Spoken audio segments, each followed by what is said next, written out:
Bueno, mi nombre es Juanjo, voy a hablar sobre el capítulo 1 de Psicología de la Educación del texto paradigmático, ¿no? El origen de la psicología de la educación, partamos de la base que nace la psicología, se convierte en una disciplina por derecho propio gracias al laboratorio de Wu, ¿no?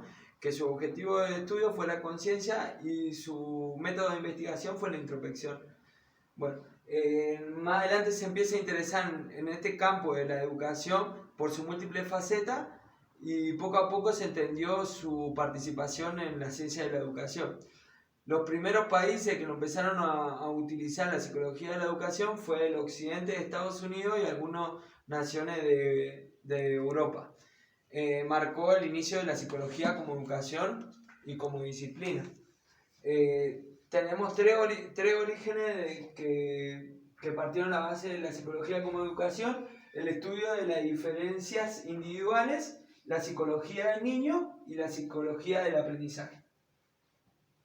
Bueno, a mí lo que me tocó fue el capítulo 2, que se divide en tres subtítulos. El primer subtítulo habla de la psicología educativa y las ciencias de la educación.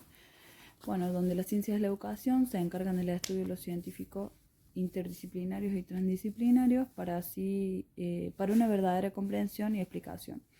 Según Mialaret, las ciencias de la educación se clasifican en tres tipos. En el estudio de las condiciones generales y locales de la educación, donde ésta habla de la sociología y de la economía. El segundo es el estudio de la situación educativa y los hechos educativos, donde habla donde este hace referencia a la psicología de la educación y la pedagogía. Y por último, el tercero es el estudio de la evolución y reflexión de la educación, donde este hace referencia a la historia y a la filosofía. Según Mialaret, de acuerdo con Pérez Gómez, las ciencias de la educación se clasifican por dos tipos de componentes, los básicos y los específicos, donde los básicos aportan disciplinas científicas para el estudio de lo educativo, y lo específico y los componentes específicos integran y organizan estas aportaciones de los componentes básicos, donde estas aportaciones hablan de lo teórico y lo metodológico. En el componente específico se divide en tres niveles. La primera es una teoría conceptual sobre el estudio de los fenómenos educativos. El segundo es una investigación de lo teórico hacia la situación práctica. Y por último, hacen un conjunto de métodos, técnicas y procedimientos. El segundo subtítulo se trata de una encrucijada entre la psicología y la educación, donde acá se arma un debate se plantea una discusión entre Thorndike y Dewey, donde Thorndike dice que la psicología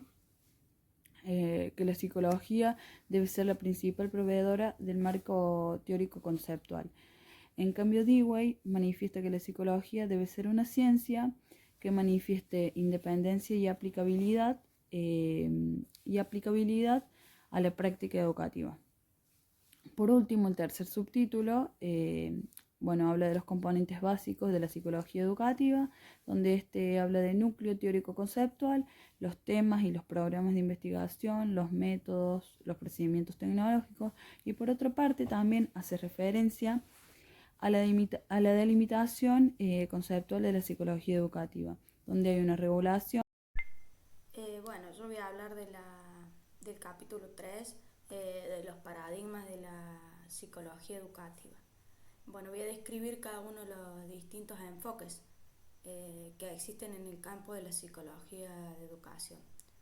Bueno, el concepto de paradigma desde el punto de vista kuhniano. Bueno, en el campo de la filosofía,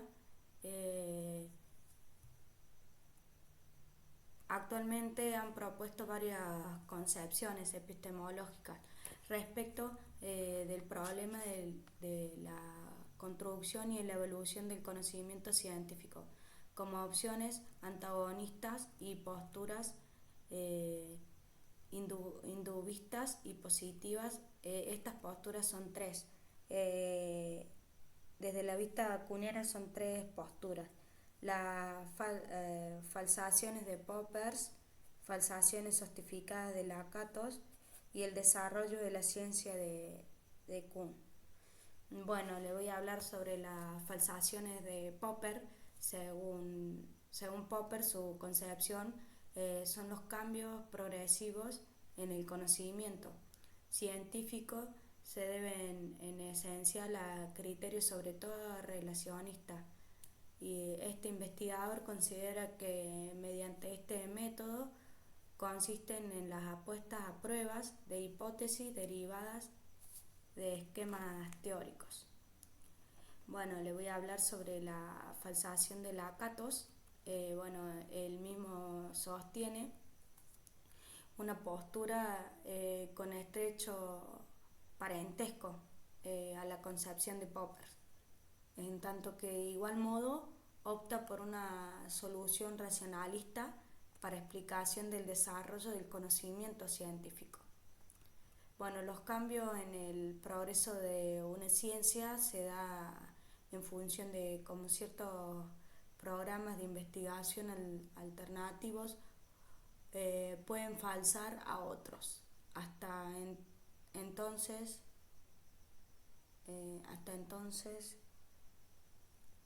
homogénicos. Bueno, Lakatos señala que para que un programa de investigación pueda ser sustituido por otro debe concurrir las siguientes condiciones. La 1. El programa sustituyente debe ser capaz de explicar lo que el otro programa no era capaz de hacer, y la 2, de predecir hechos nuevos y contener un exceso de evidencia empírica en compartición con la teoría o programa anterior. Y 3,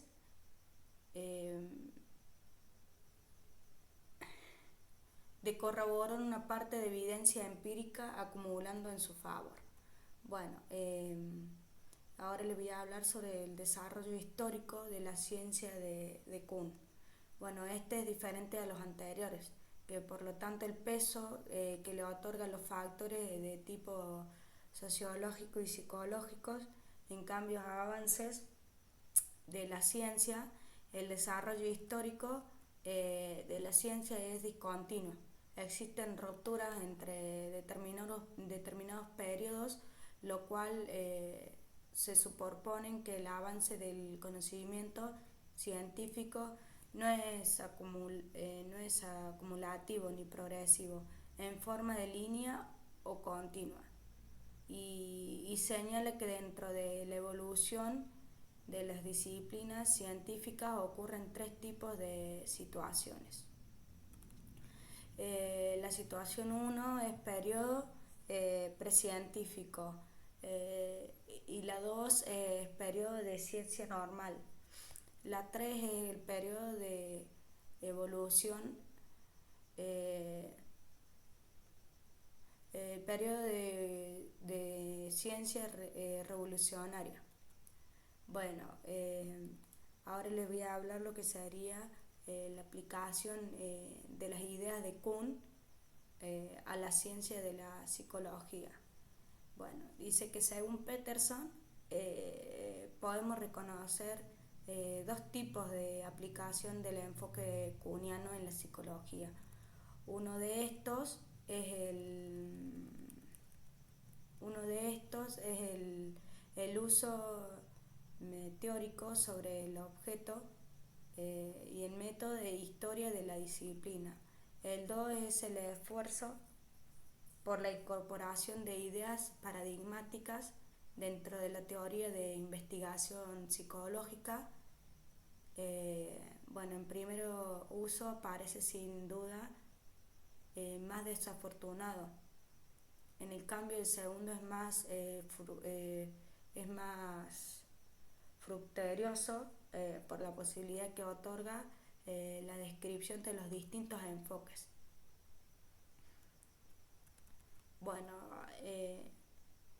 los escritores kuhnianos no son fácilmente aplicables al dominio de la psicología, puesto que fueron elaborados pensando sobre toda la ciencia dura como física. Bueno, ahora les voy a hablar sobre los componentes de los paradigmas. Bueno, hemos mencionado que los paradigmas son matrices disciplinares y configuraciones de creencias, valores metodológicos y supuestos teóricos que son compartidos por la comunidad específica, bueno, de investigadores de una ciencia. Los paradigmas están conformados por cinco tipos. El número 1 es la problemática, es el estudio y el análisis del problema teórico y experimentales que definen un paradigma, para los cuales hay que aportar soluciones. Las dos es los fundamentos epistemológicos. Estos son puestos más generales a los anteriores, con los cuales se comprometen la comunidad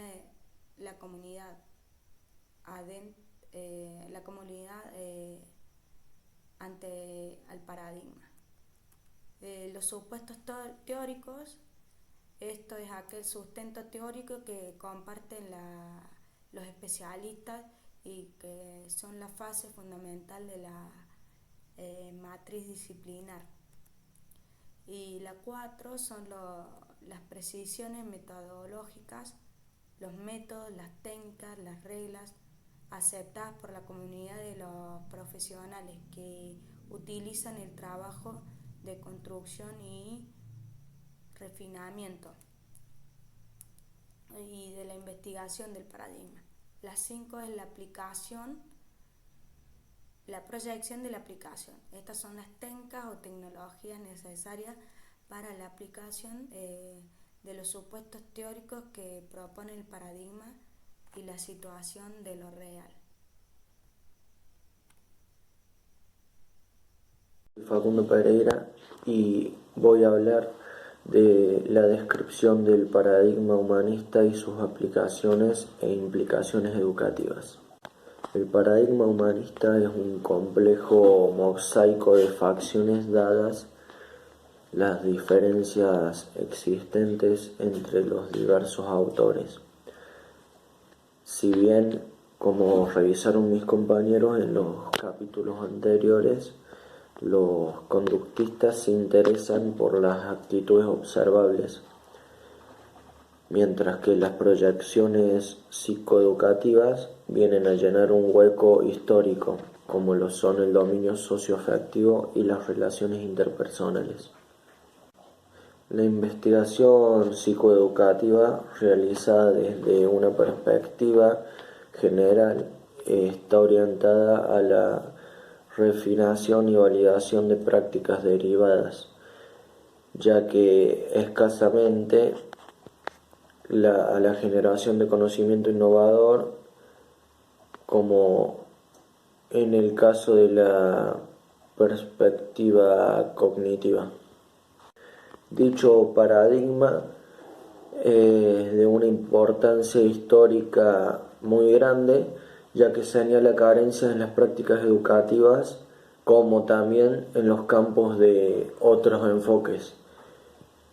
Esto ha obligado a reconsiderar críticamente algunas posturas para ampliar horizonte en un futuro no muy lejano. Durante los años 60 aparecieron varios trabajos críticos sobre la escuela, los cuales hacían referencia y criticaban que la institución al alumno no le permitía un desarrollo total de su personalidad.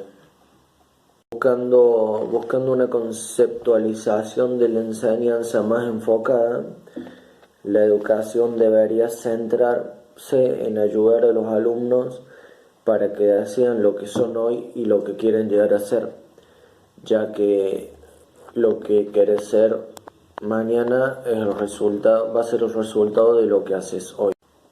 El objetivo central de la educación debe ser crear alumnos con iniciativa y autodeterminación, ya que